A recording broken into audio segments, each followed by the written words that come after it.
quality handmade soaps, where handmade is the best made. Proudly making soap for over 5 years, Quality Handmade Soap sets the standard in both quality and safe ingredients. Perfect for the holiday season. I'm telling you right now, you see that Black Rose soap, I got that in my shower, and man, let me tell you what, your husband or wife will love it. Use promo code VHHN2022 to get 15% off your first purchase. Link is in the description box. Let's go.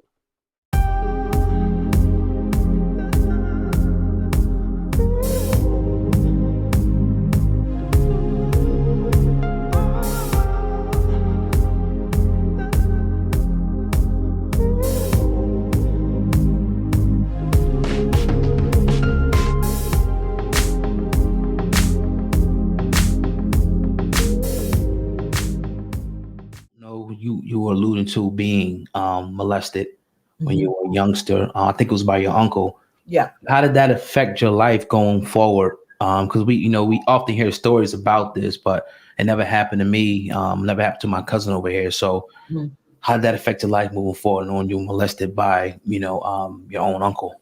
It made me very guarded.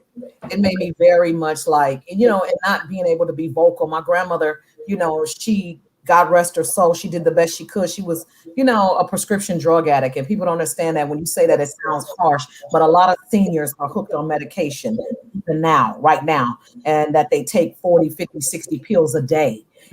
So my grandmother did, and she was raising us, but she stayed in the hospital, in and out the hospital a lot. And I had my uncles, my mother's brothers, most of them were on drugs. One was on heroin, one on angel dust, the other one. And what I realized in that, my uncle who did it, he was being molested by my other uncle. So it just kind of trickles down, whatever. And it affects everything. It affects your relationships with people. It affects it, and it takes your innocence away as a child.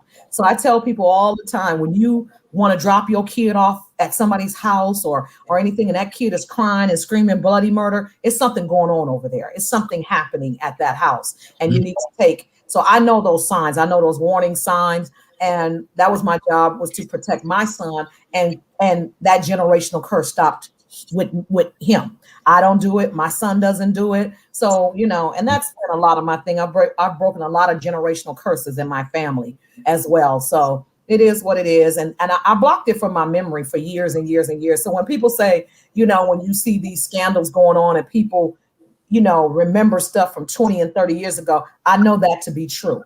And because the brain does that. The brain can block trauma. And so sometimes, when people say, well, that was 30 years ago, why didn't they say nothing then? I blocked it from my memory until I was about 17. And I woke up and I said, this really happened to me. And I asked my brother, and he said, yes, that really happened to me. And so then I went to my mother. She wanted to have my uncle killed and all this stuff. And I was like, he ain't nothing. He ain't gonna never be nothing. I'm okay with that. And I'm moving on. It's always truth in the funny. When you got some of the great comedians, you hear the funny, but there's truth behind it. And I've always respected you because throughout your funny, you've always promoted Black people. You've always promoted Black men, Black women. Was that always a focal point in when you got on stage to make sure that truth came out? And talk about how you feel now in the climate that we're currently in as Black people. What's your overall just thought on where we stand as a people? Yeah, I've always been the one. I've been an advocate for my brothers locked up. I was the first one in 97 when I did Comic View to put penitentiary brothers on TV. It was unheard of. Nobody had done it, but that was my life at the time. I was with my son's father. He was in and out of jail, and I was dealing with that. So that was my life, and that's what I wanted to talk about. I got a lot of flack for that, but then after that, then everybody want to tell they baby daddy, jail stories and stuff. So I've always been ahead of my time. But I've always been transparent, and I've always been true to who I am because it's my story, it's my therapy, and I know that it's my story, but it's also somebody else's story. You're like the Bible says, your life is as a story that's already been told. And so when we're on stage, I tell all the comedians, we are ministers of laughter. It's like when people go to church or the mosque or wherever they go, the temple, when they go for solace and refuge, and you want to go to church, you want to hear your favorite church song, or you want to hear the pastor say something to help you. People come to the comedy club for the same reason. because they're trying to laugh and get healed. And so like right now, what you're saying, you're like, well, what do you feel like with the climate and stuff? You know how hard it is for a comedian to be funny on stage when ain't shit funny right now? Ain't shit funny right now. And so it's very hard to get on stage and we're going to laugh about this when ain't shit funny. The pandemic, the last president, you know, all of these things, people losing their lives, people, family members are dying and they don't know what's going on. They don't know this was coming. They knew this was coming. They knew this was coming. Bush tried to tell them. That's why Obama put Obamacare in place, because he knew people were going to get sick who didn't have insurance. And so this, you could look at a Lysol can that says cures corona. Somebody said, well, that's a different strain. I don't give a damn. It still says killed corona. Where is that? We never even knew that existed. So where did this come from? From January to March, we was fine. Now from March on, we all infected. And if we are, how the fuck did we get infected? What happened? How did this happen? So right now, ain't shit funny. And the plight of Black people and the killings and stuff. Every time a Black man gets killed, I get my son when not George Floyd, because I know this is the 1 year anniversary or something today. It's just a modern day lynching.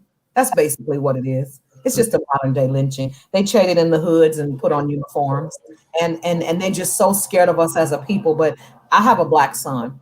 My son has tats. He has dreads. He sags. You know, he's a rapper. He's in that culture. He don't gangbang or anything. But every time the phone rings sometime or I don't hear from him a couple days, I get scared. Yeah. I'm scared. And I just wish they would stop killing us. And not only that, the Latinos are like, you know, we need everybody to come on board. Then they started killing the Latinos. They said, well, where are the Blacks at? I'm like, hell, we got to keep up with our shit. You know, they killing us way more rapidly than they killing y'all, you know, whatever. But when they finish killing all of us, of course, they coming for y'all next. So we all need to band together. But I fear for my son. I fear for our brothers that just because you wearing hip hop, just because you wear your hat backwards, just because you sag a little bit, doesn't mean you in a gang, doesn't mean you got a gun, doesn't mean you out here trying to kill, rob, and steal. And that's the misconception of it all. But it has to start with us, because they feel like we kill each other every single day, and nobody says a word. Do you know 59 to 60 people get killed in Chicago in a weekend? Yeah. It's messed up. In a weekend. Atlanta is getting just as bad. And this is Black on Black crime. So they feel like, think about it. They feel like if y'all kill each other every day, then y'all don't have no regard for life. But when we do it in the name of justice or injustice or however do it, then y'all want to rally and stuff. So I think that there's some confusion there. Oh, it's good enough for y'all, but it ain't good enough for us. Even though the injustices aren't right. The whole George Floyd wasn't right. And none of these things are right, but they feel like, well, y'all kill each other over colors. Yeah. Over territory, over neighborhoods that we don't even own.